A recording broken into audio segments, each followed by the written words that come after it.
Next topic हम बात कर रहे हैं relation between torque and moment of inertia. Tau and I के बीच में how they are related to each other, इसके बारे में हम बात करेंगे। तो अभी हम समझ लेते हैं, जो बेसिक तो हमने समझ लिया है कि we will consider a body of rigid body constituting n particle whose distances from the axis of rotation are r1 r2 r3 ऐसा कुछ लेंगे। और मान लीजिए the body is rotating with the same angular velocity. तो अगर हम देखें कुछ बेसिक्स, तो हम वो चीज डिस्कस नहीं करेंगे, वो हम लिखेंगे नहीं, हम बेसिक्स इसको देखते हैं कि इफ द बॉडी, मतलब we are talking about the rigid body rotating with an angular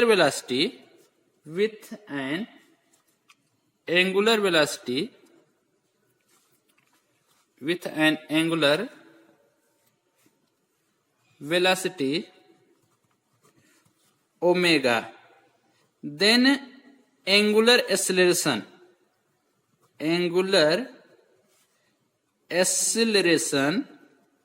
ये चीज हमने डिस्कस किया था, ये इसको लिखते हैं alpha. This will be equal to d omega upon D t, यही तो होगा। क्लियर। अब अभी हमने पढ़ा था एक equation v is equal to omega into R, how this is related to each other. Clear. तो अगर हम बात करें लीनियर एक्सेलरेशन की, तो फॉर द लीनियर एक्सेलरेशन अगर हम मान लीजिए ये करते हैं D V upon D T is equal to omega is a constant, माना ना ओमेगा, तो it does not depends on the time, it is constant for all the particle and this is the same for the body. तो omega we can take common, ये हो जाएगा D R upon D T. ठीक, okay. ये हमारे पास क्या हो जाएगा, D V upon D T क्या होता है, this is the linear acceleration. और ये चीज इसको हम अभी रहने देते हैं, अभी हम डायरेक्ट रिलेशन पढ़ लेते हैं, इसकी हमें जरूरत नहीं है। हमें डायरेक्ट रिलेशन पढ़ लेते हैं कि हमारे पास अगर मान लीजिए ये एंगुलर एक्सेलरेशन अल्फा है D omega upon D T, तो हमारे पास लीनियर एक्सेलरेशन क्या हो जाएगा, देन या तो चलिए नो प्रॉब्लम, इसको आप रख लीजिए, that is alpha is equal to D upon D T, V बराबर ओमेगा बराबर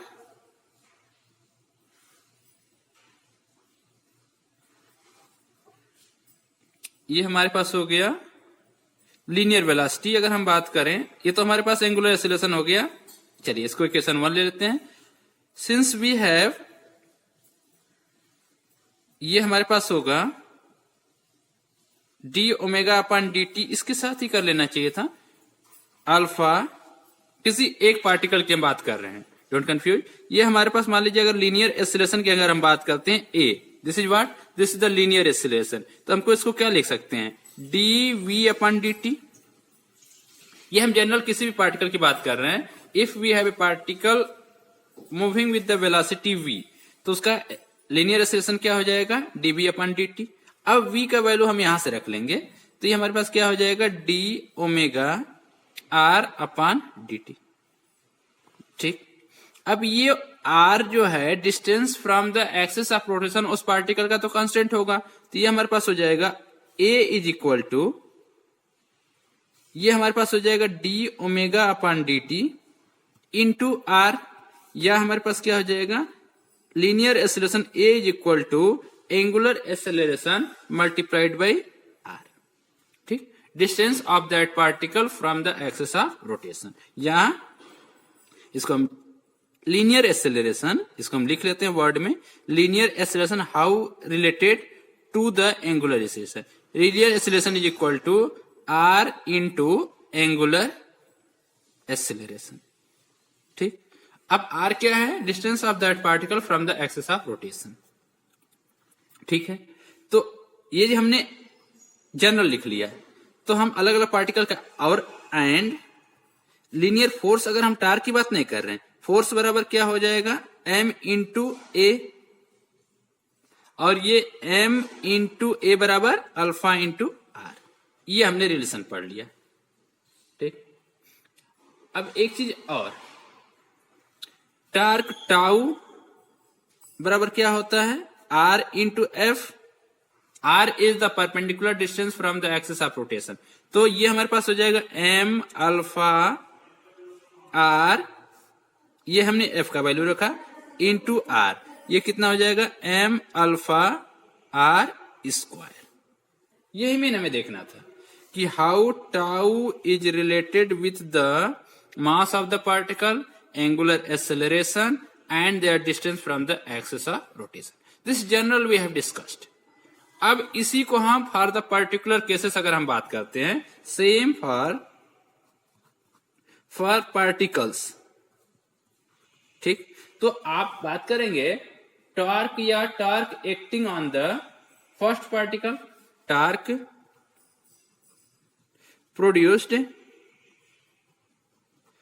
ऑन द पार्टिकल्स, हम जनरल कर ले रहे हैं, ऑन द पार्टिकल्स कितना हो जाएगा, टाउ वन बराबर सेम चीज, उसका मास अगर मान लीजिए m1 है, m1 अल्फा, ये ध्यान दीजिएगा, this is the constant for the all the particle, m1 alpha into r1 square, क्योंकि उसकी distance from the axis of rotation r1 है। Tau two is equal to m2 alpha r2 square, इसको हम generalize कर लेते हैं, tau n is equal to M N alpha R N square. ये तो individual torque acting on the particle हमने discuss किया। देयरफॉर टोटल टार्क, देयरफॉर हम स्केलर में बात कर रहे हैं, total torque acting on the rigid body, acting on the rigid body, ये कितना हो जाएगा, total torque tau is equal to tau one plus tau two plus dash tau N. सबकी वैल्यूज को आप रख लीजिए, m1 r1 स्क्वायर अल्फा कर लेते हैं, m2 r2 square alpha plus mn rn square alpha. We can take something common, alpha common ले लेंगे तो ये क्या बचेगा, m1 r1 square plus m2 r2 square plus dash mn rn square, और हमारे पास क्या हो जाएगा, अल्फा इज ए कॉमन, ये हमारे पास टाउ हो गया। This is what, this is the moment of inertia of the body about the axis of rotation. तो what we can write out from this expression, tau is equal to, इसको चाहे तो summation में लिख लें, M R square, वही चीज है जैसे हमने पिछली बार किया था, दिस सेम। अब ये क्या हो जाएगा, टाउ बराबर I into alpha. Clear, this is the required relation between where I is equal to क्या लिखा है, sigma M R square is what, moment of inertia. ठीक, तो ये मोमेंट ऑफ इनर्शिया की बात हो रही है।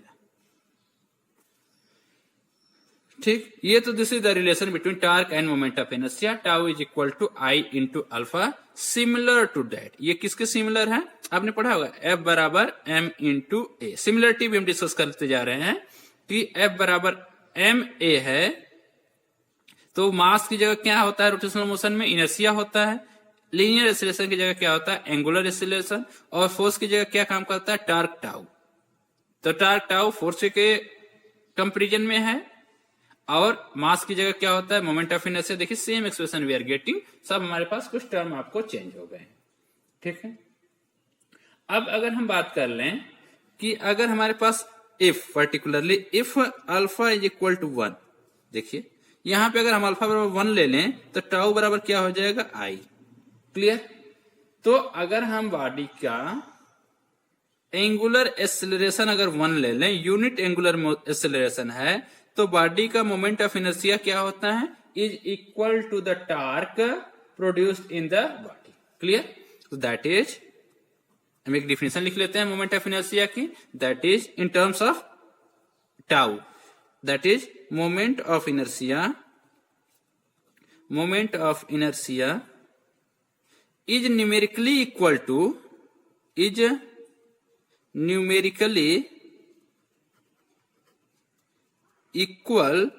to the what, equal to the torque which is required to produce unit angular acceleration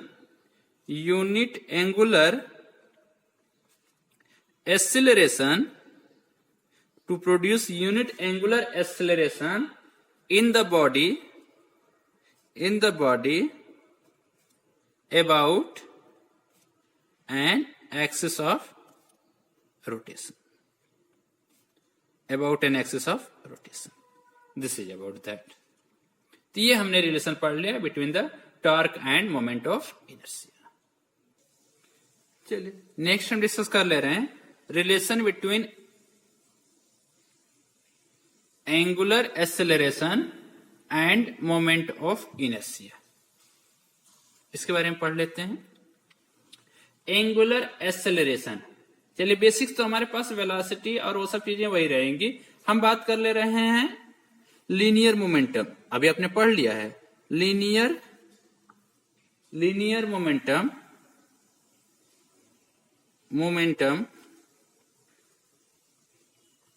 of individual. Basics में पढ़ते हैं, डायरेक्ट इसको करते हैं. Linear momentum of particles.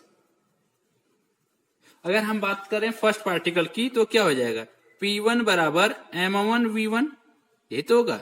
और V बराबर आपने क्या पढ़ा है, ओमेगा इंटू आर. ये हो जाएगा m1r1 इंटू ओमेगा. क्लियर. तो तो हमने लीनियर मोमेंटम का हो गया. देयरफॉर एंगुलर मोमेंटम कितना हो जाएगा, ये रिलेशन आपको पता है. एंगुलर मोमेंटम की अगर हम बात करें, मोमेंटम ऑफ फर्स्ट पार्टिकल की हम बात कर रहे हैं, इसी को हम जनरलाइज कर देंगे एक काम निकाल करके. फर्स्ट पार्टिकल L1 बराबर कितना हो जाएगा, R इंटू पी होता है ना, ठीक, या P1 R1. R cross P होता है, but here we are taking R and P are perpendicular to each other. मतलब हम R1 लिए हैं, this is the perpendicular distance from the axis of rotation. अभी हमने फिगर जो ड्रा किया था रेडियस ऑफ जायरेशन में, from that figure we are doing the work. तो आप उसको देख लेंगे. अब यहाँ पे P1 का वैल्यू लिख लेंगे, तो ये हो जाएगा m1 r1 into omega into r1. ये क्या हो जाएगा, m1 r1 square into omega. ये हो गया L1 बराबर. ठीक. अब इसी को सिमिलरली सेकेंड पार्टिकल की हम बात करेंगे, तो L2 बराबर क्या हो जाएगा, m2 r2 square into omega. Same velocity is there. और Ln बराबर आपके पास क्या हो जाएगा, mn rn square into omega. These are the angular momentum of all the particles, constituting particles. अब अगर हम बात करें टोटल एंगुलर मोमेंटम की, तो क्या हो जाएगा, therefore total angular momentum. Similar concept is there तीनों में. Total angular momentum, same work is there. अगर हम रिलेशन पता करें मोमेंट ऑफ इनर्शिया और टॉर्क में, मोमेंट ऑफ इनर्शिया और एंगुलर एक्सीलरेशन में. इससे पहले हमने बात किया था एंगुलर मोमेंटम और टॉर्क और मोमेंट ऑफ इनर्शिया का. तो ये सब रिलेशन सेम है. Therefore angular momentum, total angular momentum L बराबर क्या हो जाएगा, L1 plus L2 dash plus Ln. Substitute the value, क्या हो जाएगा, m1 r1 square omega m2 r2 square omega plus dash mn rn square omega. What we can take common, omega सब में है, तो व्हाट वी विल टेक m1 r1 square plus m2 r2 square dash mn rn square. We can take omega as a common. This what we can write down sigma m r square. ये हम काम कर चुके हैं, same work we are doing, sorry, into omega. ठीक है. ये हमारे L बराबर क्या हो जाएगा, I into omega. This is the required relation between angular momentum and moment of inertia, where I is equal to sigma m r square is the moment of inertia of the body. Clear. That is angular momentum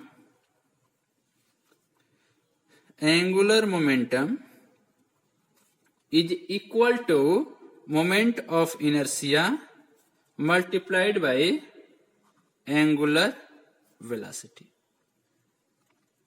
एक और definition हम इससे moment of inertia की find out कर सकते हैं, लिख सकते हैं for omega is equal two unit L बराबर आई। मतलब मोमेंट ऑफ इनर्शिया किसके बराबर हो जाएगा? एंगुलर मोमेंटम के बराबर। कब? If the body is rotating with the unit angular velocity. If the body is moving या rotating with unit angular velocity, then the moment of inertia is equal to the angular momentum of the body. So same thing is there कि चलिए तो हम इस चीज को यहां से लिख सकते हैं कि that is moment of inertia of a body is equal to, numerically equal to the angular momentum, is equal to the angular momentum if the body is rotating with unit angular velocity, with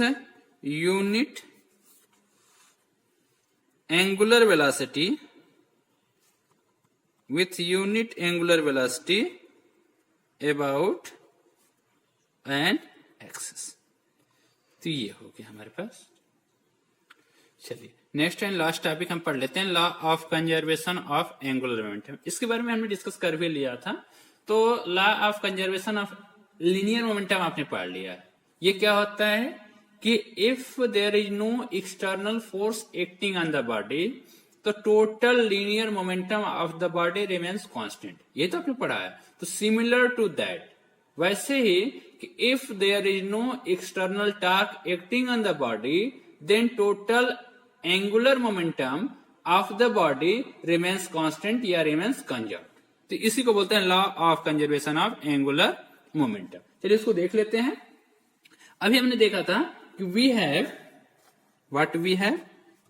have torque tau is equal to D L upon T T. What is D L? L is the angular momentum, tau is the torque. If there is no external torque acting on the body, if there is no external torque acting on the body,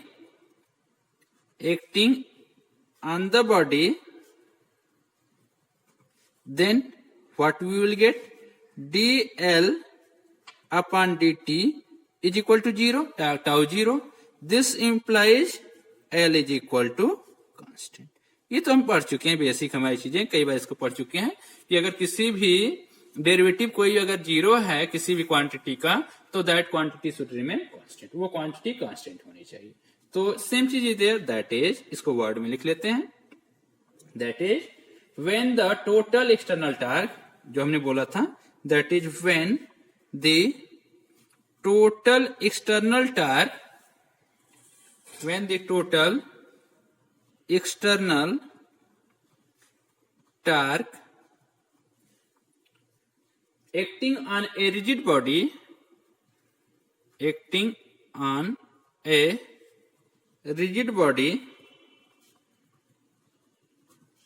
is 0, then total angular momentum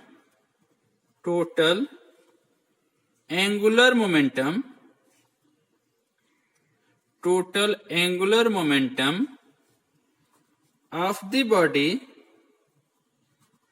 remains constant. Of the body remains constant. This is called law of conservation of angular momentum. Law of conservation of angular momentum. ये चीज होगी। तो this is about that. अब एक चीज और, angular momentum में हमने क्या पढ़ा था? ऑल्सो वी हैव, ये हमारे पास इंपॉर्टेंट है। ऑल्सो वी हैव L बराबर I इंटू ओमेगा, जैसे P बराबर M इंटू वी होता है, P बराबर M into V, linear momentum is equal to mass multiplied by velocity. वैसे एंगुलर मोमेंटम बराबर मास की जगह क्या होता है, मोमेंट ऑफ इनर्शिया, और लीनियर वेलोसिटी की जगह क्या होता है आपका एंगुलर वेलोसिटी। तो in comparison to that similarity we have angular momentum is equal to moment of inertia multiplied by angular velocity, और ये तो कांस्टेंट है ना। this implies क्या हो जाएगा हमारे पास, I1 omega 1 is equal to I2 omega 2। This is the relation. अगर हमारे पास दो मोमेंट ऑफ इनर्शिया है, अगर मोमेंट ऑफ इनर्शिया चेंज हो रहा है I1 से I2, then the angular velocity will change from omega 1 to omega 2। This means कि इसका मतलब क्या हो गया कि when no external force is applied on that, इसको वर्ड में लिख लें, this is the very important point, इसको आप ध्यान दीजिएगा, दिस इज इंपॉर्टेंट। ठीक, तो इसमें हम देख लेते हैं कि if no external torque is there, no external torque acting on body, then क्या होता है, if then the angular velocity, ये मेन चीज हमारा है, then the angular velocity omega of the body can be increased or decreased by decreasing। देखिए, अगर increase करना है तो we have to decrease the moment of inertia, और अगर वेलोसिटी को इंक्रीज करना है तो वी हैव टू डिक्रीज, अच्छा, एंगुलर वेलोसिटी को अगर डिक्रीज करना है तो we will increase the moment of inertia, अगर एंगुलर वेलोसिटी को डिक्रीज करना है तो we have to increase the moment of inertia. तो angular velocity body can be increased या डिक्रीज, बाय इंक्रीज करना है तो बाय डिक्रीजिंग, इस बात को समझ लीजिए, बाय डिक्रीजिंग, आर अगर डिक्रीज करना है तो आर बाय इंक्रीजिंग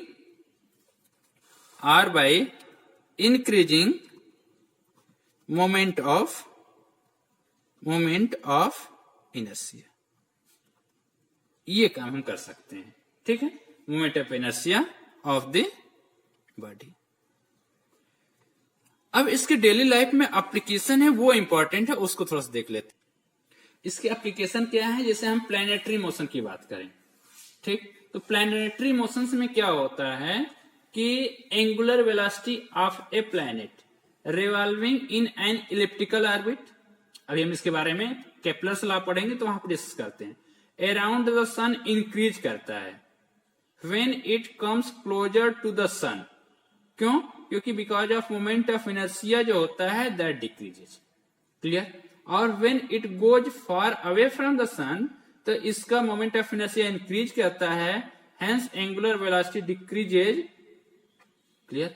तो आप ये समझा सकते हैं कि in case of planetary motion, अगर हमारे पास प्लैनेट्स है, if they are rotating about the sun, तो इलिप्टिकल ऑर्बिट में क्या होता है, sometime distance of the sun from the planet increase करता है और फिर किसी समय वो डिक्रीज करता है। तो if the distances from the son of the planet अगर इंक्रीज करता है तो देयर एंगुलर वेलोसिटी कम होती है, और अगर डिस्टेंस कम होती है तो मोमेंट ऑफ इनर्शिया कम होगा और एंगुलर वेलोसिटी विल इंक्रीज। तो कभी वो तेजी से मूव करता है, कभी स्लो मूव करता है, ठीक। तो ये हो गया illustration of the law of conservation of angular momentum in case of planetary motion। ऐसे ही हमारे पास सेकेंड एग्जांपल है, a man carrying heavy weight in his hand and standing on a rotating turntable can change the angular speed of the turntable। तो ये भी आप कर सकते हैं, by using your hand को आप आगे या पीछे करके अपने मोमेंट ऑफ इनर्शिया को चेंज करके you can change the angular velocity। इसी का यूज करके आप एक driver jumping from a springboard exhibit some results in air before touching the water. जैसे क्या होते हैं, ऊंची कूद या पानी में जो कूदने वाले होते हैं वो अपनी बॉडीज को क्या होते हैं, टर्न करते हैं पहले, so that moment of inertia को चेंज करके they are increasing their velocity. तो ये आप एग्जांपल्स इसको देख भी लेंगे।